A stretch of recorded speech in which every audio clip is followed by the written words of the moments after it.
आज हम ले चलते हैं राजस्थान के एक बहुत ही खूबसूरत शहर उदयपुर, जिसे झीलों की नगरी भी कहते हैं और पूर्व का वेनिस भी। ये शहर अपनी शानदार झीलों, अपने ऐतिहासिक महलों, मंदिरों और अपनी संस्कृति के लिए दुनिया भर में जाना जाता है। तो चलिए शुरू करते हैं उदयपुर की शान से, यहाँ के महलों और झीलों से। सबसे पहले सिटी पैलेस। ये पिछोला झील के पूर्वी किनारे पर बना है।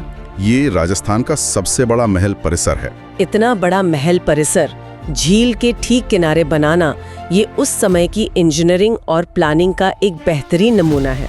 इस पैलेस कॉम्प्लेक्स के अंदर भी बहुत कुछ है। छोटे छोटे महल हैं, म्यूजियम हैं, आंगन, बगीचे। एक बड़े महल परिसर में अलग अलग सेक्शन होना तो उस समय की जरूरत थी ही। मोर चौक अपने कांच के काम के लिए फेमस है, शीश महल अपने मिरर वर्क के लिए। ये सब उस जमाने की जो रॉयल लाइफस्टाइल थी, उनकी जो कला में रुचि थी, उसे दिखाते हैं। और ये सिटी पैलेस जिस झील के किनारे है, पिछोला झील, वो तो खुद ही जैसे उदयपुर की पहचान है, उसकी आत्मा है कि ये उदयपुर की सबसे पुरानी और सबसे खूबसूरत झीलों में से एक है। इसी झील के बीच में दो बहुत फेमस आइलैंड भी हैं, एक जगनिवास और दूसरा जग मंदिर। जगनिवास का एक लग्जरी होटल बन जाना, ये एक इंटरेस्टिंग उदाहरण है कि कैसे हेरिटेज को मॉडर्न टाइम में बचाया भी जा सकता है और इकोनॉमिकली सस्टेनेबल भी बनाया जा सकता है। और जग मंदिर का भी अपना इतिहास है। कहते हैं शाहजहां ने जब अपने पिता से बगावत की थी तो यहीं पनाह ली थी। पिछोला के पास ही उसके नॉर्थ में एक और झील है, फतेह सागर झील, और इसमें 3 छोटे आइलैंड हैं, जिनमें से एक पर नेहरू पार्क है। यहाँ का माहौल पिछोला से थोड़ा अलग लगता है। जहाँ पिछोला थोड़ी शांत और ऐतिहासिक फील देती है, वहीं फतेह सागर आज के उदयपुर की वाइब्रेंसी, जो सोशल लाइफ है, उसका सेंटर ज्यादा लगता है।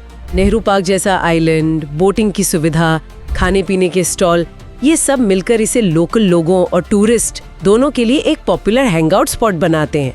महलों से थोड़ा ऊपर चलें तो एक ऐसा महल है जो एक पहाड़ी की चोटी पर है और उसका मकसद बड़ा अनोखा था, सज्जनगढ़ पैलेस। यहाँ मेन मकसद मानसून के बादलों का नजारा लेना और शहर और झीलों का पैनोरामिक व्यू देखना था। महाराणा सज्जन सिंह का ये आइडिया अपने आप में बड़ा पोइटिक, बड़ा नेचर लवर वाला लगता है। यहाँ से पूरे उदयपुर शहर का, आसपास की पहाड़ियों और झीलों, खासकर फतेह सागर का एक 360 डिग्री व्यू मिलता है और इसे सनसेट देखने के लिए शहर की बेस्ट जगहों में से एक माना जाता है। तो महलों और झीलों की भव्यता के बाद अब जरा उदयपुर के धार्मिक और सांस्कृतिक पहलू को देखते हैं। मंदिर, बगीचे, हवेलियां। सबसे पहले जगदीश मंदिर। ये सिटी पैलेस के गेट के पास ही है, मतलब शहर के बिल्कुल बीचों बीच। भगवान विष्णु यानी जगन्नाथ जी को समर्पित है ये। 1651 में महाराणा जगत सिंह ने बनवाया था इसे। इंडो आर्यन आर्किटेक्चर का बेहतरीन नमूना बताया गया है। इंडो आर्यन या जिसे नागर शैली भी कहते हैं, वो नॉर्थ इंडिया के मंदिर आर्किटेक्चर का मेन स्टाइल है। उसकी दीवारों पर, पिलर्स पर, छतों पर देवी देवताओं, हाथी घोड़ों, कहानियों के सीन उकेरे हुए हैं।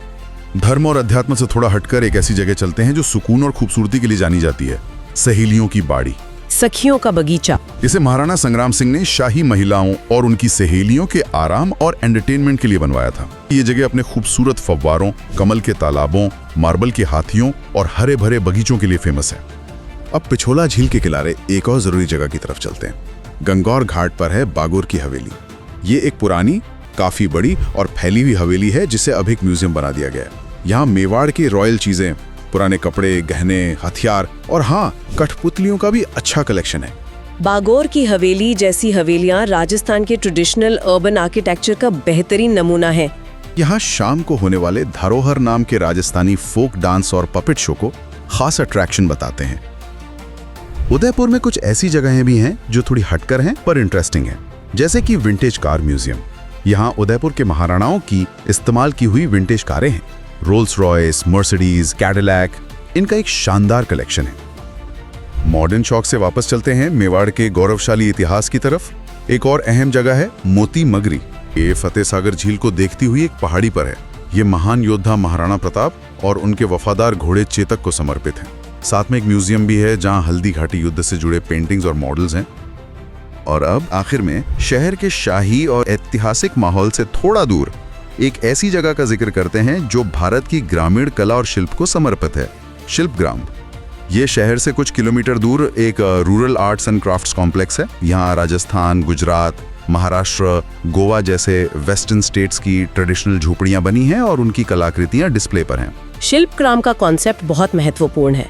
जहां उदयपुर शहर अपने शाही इतिहास और महलों के लिए जाना जाता है, वहीं शिल्पग्राम हमें भारत की जड़ों तक ले जाता है। यहाँ लोक कलाकारों की परफॉर्मेंसेस होती हैं, हैंडीक्राफ्ट्स खरीदे जा सकते हैं और दिसंबर में होने वाला एनुअल शिल्पग्राम फेस्टिवल एक बड़ा अट्रैक्शन है। ये सारे अनुभव मिलकर ही उदयपुर को यादगार बनाते हैं। धन्यवाद दोस्तों, मिलते हैं एक और दिलचस्प सफर के साथ। तब तक के लिए खुश रहें, घूमते रहें और कहाँ घूमे चैनल को सब्सक्राइब करें।